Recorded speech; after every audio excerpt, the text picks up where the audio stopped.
Hallo ouers, ek is Lianay de Wet van Netkids en dit is my so 'n groot voorreg om my span aan julle voor te stel. Elkeen van hulle is kundiges en baie ervare op hulle gebied. Hulle het 'n onblusbare passie binne in hulle en jy kan verseker wees dat jou kind in goeie hande is. Hallo, ek is Tenneel. Ek is die mede-eienaar van Einstein Hands. Ek het 'n sportagtergrond en ek is ook baie passievol oor vroeë kinderontwikkeling. Einstein Hands fokus op beweging in die leerproses en ons is baie opgewonde om hande te vat met Netkids en om Einstein Hands bekend te stel aan al die mammas en die kinders daar buite. Ek is Nadia Botes, ek is 'n biokineticus en my passie is om bewegingsleer deel te maak van vroeë kinderontwikkeling.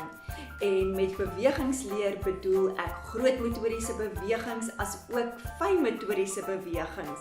Allerhande bewegings wat die leerproses vergemaklik en positief beïnvloed.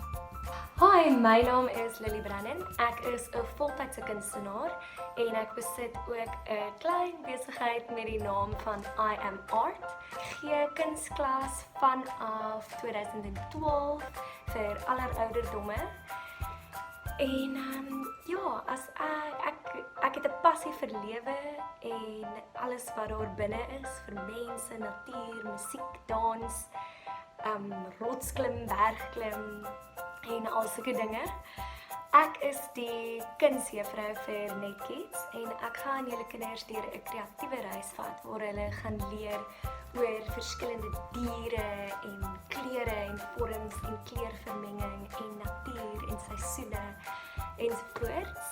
En ja, ek dink hierdie kreatiewe proses is belangrik en sal bydra tot jou kind se probleemoplossing vermoë, as ook ander fyn motoriese, visuele, auditiewe en kognitiewe vaardighede. Hallo julle, my naam is Janine Joubert en ek gaan vir die kinders die safari klasie aanbied. My passies is die natuur, my perd en my 2 klein besige seentjies. Hulle is nou 2 en 3 jaar oud. Ek glo dat kinders verskriklik baie kan leer van die natuur daar buite. Dit help hulle ontwikkeling, dit leer hulle om te gee, dit leer hulle self ontdek en om planne te maak. So ek hoop om met hierdie safari klassies hulle nuuskierigheid aan te moedig om te gaan ontdek buite en om meer te leer van die natuur, van hulle self en hoe amazing die wêreld daar buite regtig is. Dag sê almal, ek is Shireen en ek het Netkids se webwerf gebou. Ek werk ook in die agtergrond aan die digitale kommunikasie en bemarking. So as jy op een of ander stadium 'n digitale boodskap ontvang, is dit waarskynlik van my af. Ek is saam met die Netkids span besonder opgewonde oor wat hierdie program vir gesinne en Afrikaanse kindertjies en hulle ontwikkeling reg oor die wêreld kan beteken. Geniet dit saam met ons.